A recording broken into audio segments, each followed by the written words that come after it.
আপনি? হ্যাঁ, কেমন আছো? ভালো। আমি একটু অসময়ে এসে পড়লাম, মানে পড়তে হলো। আমার একটা জরুরি কথা বলার আছে।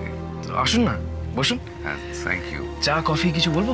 একদম নয়, একদম ব্যস্ত হয়েও না। তুমি তোমার কাজে যাও, যেখানে যাচ্ছিলে। তুমি তোমার বাবাকে বলো যে আমি এসেছি, একটু কথা বলো। বাবা তো বাড়িতে নেই। ও, বাবা বাড়িতে নেই? তাহলে কি তোমার মাকে বলবো? আসলে মা বাবা দুজনেই একসাথেই বেরিয়েছেন, আমাদেরই এক রিলেটিভের বাড়ি গেছেন। ওই সি, তাহলে তো মুশকিল হয়ে গেল। আমি কি কোনো হেল্প করতে পারি আপনাকে? তুমি না, আসলে আমার যতদূর জানা আছে যে তোমাদের যে বিজনেসটা, মিউজিকের কোম্পানিটা, সেটা প্রদ্যুম্ন বাবু একাই দেখেন, তাই তো? এতদিন তাই দেখতেন, আমি রিসেন্টলি ইনভলভড হয়েছি। ইনফ্যাক্ট একটা অ্যালবাম আমি কমপ্লিটলি নিজে থেকেই এখন রিলিজ করছি, তাও আবার রবীন্দ্রসঙ্গীতের। আচ্ছা আচ্ছা, এই সামনেই release. Very good, very good. কে গাইলেন? গোরা এক্সেপশনালি ভালো গেয়েছে। আমার তো মনে হয় রবীন্দ্রসঙ্গীত নিয়ে এরকম কাজ আগে বোধহয় হয়নি। আপনি শুনে দেখবেন, আপনার ভালো লাগবে। ওই অ্যালবামের রিলিজটা বন্ধ করো। মানে? দেখো প্রদীপ্ত, তুমি তো বুদ্ধিমান ছেলে, তুমি সমস্যাটা বুঝতে পারবে। গোরা একজন অ্যামেচার গায়ক, তাই তো? ও ওর তার গলা নকল করে আধুনিক গান, ফিল্মি গান, ব্যান্ড ট্যান্ডের গান গাইতেই পারে, কিন্তু রবীন্দ্রসঙ্গীত ওর বিষয় নয়। গোরা অসাধারণ গেয়েছে, আপনি যদি একবার শোনেন। আমার শোনার কোনো প্রয়োজন নেই।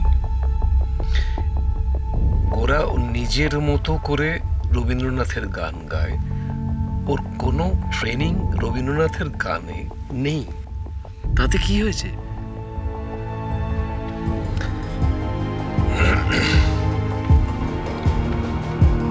দেখো প্রদীপ্ত, ইনিশিয়ালি হয়তো ব্যাপারটা অল্প বয়সী ছেলে মেয়েদের কাছে ভালো লাগবে, তাদের কাছে ও খুব জনপ্রিয় হবে, কিন্তু এটা হুজুগ মাত্র, এটা কিন্তু ধোপে টিকবে না। ভালো তো, ওর গানের একটা টেস্ট হয়ে যাবে। প্রদীপ্ত, গোরা যদি একটা রবীন্দ্রসঙ্গীতের অল্টারনেটিভ একটা স্কুল তৈরি করার চেষ্টা করে, হ্যাঁ, তাহলে আমাদের মানে সোনার তরীর, আই মিন রবীন্দ্রসঙ্গীত নিয়ে যারা চর্চা করেন, তাদের পক্ষে সেটা একটা বিশেষ অস্বস্তির কারণ হয়ে দাঁড়াবে। আর কয়েকদিন বাদে তুমি তো এই সোনার তরীর একজন সদস্য হতে চলেছ। তোমার তো একটা কর্তব্য আছে প্রদীপ্ত। সরি জেঠু, আমি তা মনে করি না। আমি মনে করি যে কোনো ভালো মিউজিককে প্রমোট করাটাই আমার ডিউটি।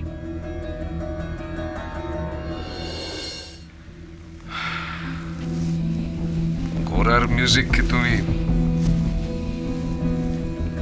ভালো মিউজিক বলছো? তুমি না একজন ধ্রুপদী সঙ্গীতের শিল্পী? যে কোনো ক্লাসিক্যাল জিনিসকেই আমরা ফসিল বলে মনে করি, আসলে কিন্তু তা নয়। দুটোই পুরনো, কিন্তু একটা অ্যালাইভ আর একটা ডেড। কোনো রকম এক্সপেরিমেন্ট ছাড়া কোনো ট্রান্সফরমেশনকে রিজেক্ট করাটা ক্লাসিক্যাল মিউজিকের ধর্ম নয়। গোরার গান আমার ভালো লাগে। তুমি তাহলে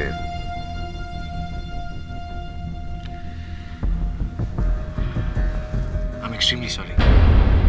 প্রমোশনের কাজটা অনেক দূর এগিয়ে গেছে, আর প্লাস অনেক স্পন্সর্সরা ইনভলভড। কিছু করা সম্ভব না। হ্যাঁ জানি, জানি বলেই লাহিড়িদের বাড়িতে গিয়েছিলাম আমি।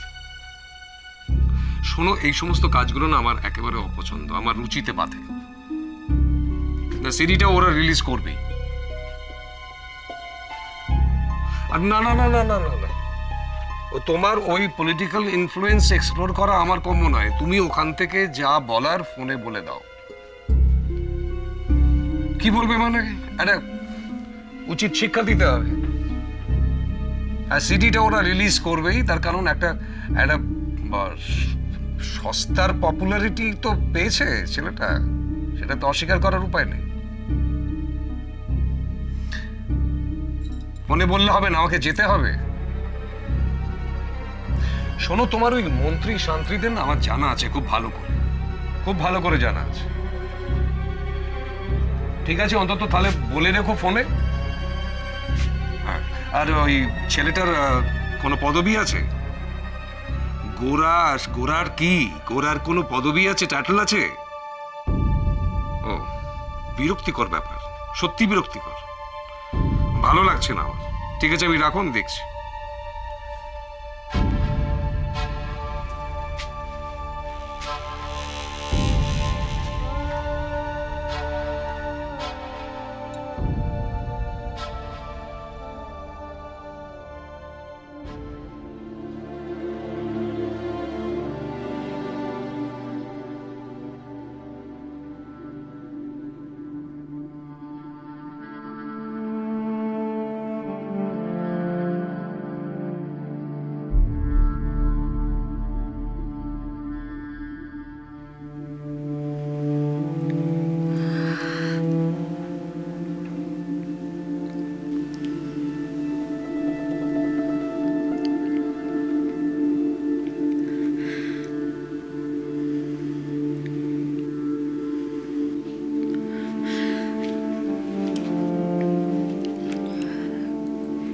ডেকেছিলে?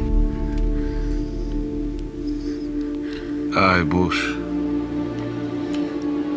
তুমি বলো, আমি শুনছি। বলার তো অনেক কিছু ছিল। এর আগে যতবার বিদেশ থেকে ফিরেছি তুই ছুটে এসে আমার পুরোপুরি দখল নিয়েছিস। যতক্ষণ না আমার সমস্ত নতুন অভিজ্ঞতার ঝুলি শূন্য করেছি তুই আমাকে স্বস্তি দিস। এবারের ব্যতিক্রম যে সহ্য হচ্ছে না দিদি ভাই।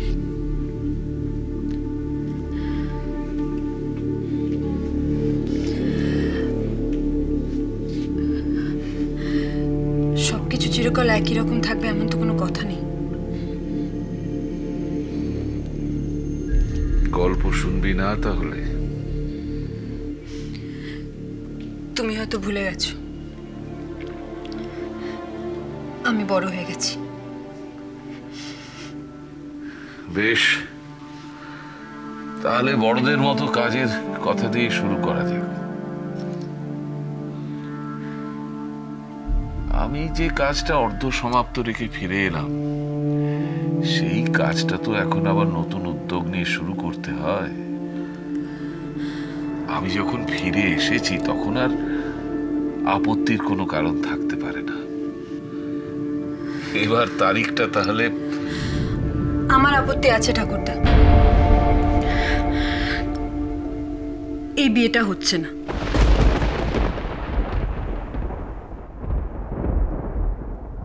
তুমি কি কোনো ডিসিশন নিলে?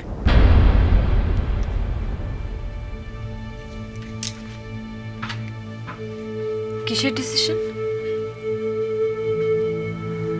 ও, বিয়ের ব্যাপারে।